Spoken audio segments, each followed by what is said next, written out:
পূর্ব আফ্রিকার দেশ উগান্ডায় ৪০ বছর আগে একেবারে বিলুপ্ত হয়ে যায় গন্ডার। তবে একজন খামারের হাত ধরে দেশটিতে আবার ফিরে আসছে এই বন্যপ্রাণী। এই খামারে বংশবৃদ্ধির মাধ্যমে এখন গন্ডারের সংখ্যা দাঁড়িয়েছে প্রায় অর্ধশত।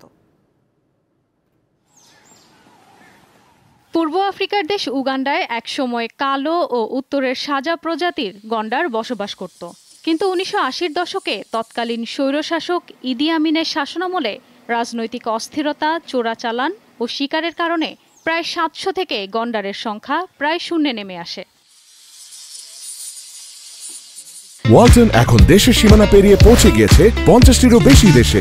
ওয়ালটন, ঘরে ঘরে বিশ্বজুড়ে। তবে ৪০ বছর আগে বিলুপ্ত হওয়া এ বন্যপ্রাণী একজন খামারির হাত ধরে আবার দেশটিতে ফিরে এসেছে। বেসরকারি খামার জিওয়া র্যাঞ্চে এখন গন্ডার আছে প্রায় অর্ধশত। ১৯৯০ দশকের দিকে উগান্ডায় গন্ডার ফিরিয়ে আনার উদ্যোগ নেওয়া হয়। ২০০৬ সালে জিওয়া র্যাঞ্চ খামারের মালিক ক্যাপ্টেন জোসেফ চার্লস রয়ের কাছে গন্ডার ফিরিয়ে আনার প্রস্তাব দেয় রাইনো ফান্ড উগান্ডা। ওই বছরই কেনিয়া ও যুক্তরাষ্ট্রের ফ্লোরিডা থেকে ৬টি গন্ডার নিয়ে আসা হয়। বংশবৃদ্ধির মাধ্যমে এখন ওই খামারে গন্ডারের সংখ্যা দাঁড়িয়েছে ৪৮-এ। খামারের শান্তিপূর্ণ পরিবেশ ও সার্বক্ষণিক নিরাপত্তা এই সাফল্যের মূল কারণ বলে ধরা হয়। গন্ডারগুলো যাতে পুনরায় চোরাচালানের শিকার না হয় সেজন্য রয়েছে সীমানা পাহারার কঠোর ব্যবস্থা। এর ফলে ৪৮টি গন্ডারের মধ্যে জিওয়া র্যাঞ্চে গত ৩ মাসে জন্মেছে ৫টি শাবক।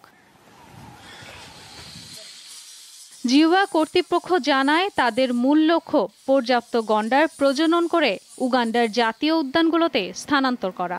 গন্ডারের প্রজাতিতে বৈচিত্র্য আনতে আফ্রিকার অন্যান্য দেশ থেকেও গন্ডার আনা হচ্ছে, যাতে করে নিজেদের প্রাকৃতিক আবাসে আবারও বসবাস করতে পারে এ বন্যপ্রাণী।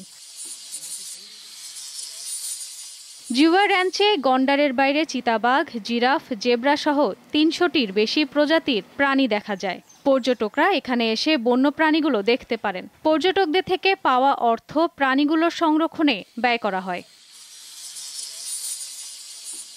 ইশরাত সুমা, দীপ্ত বার্তা কক্ষ।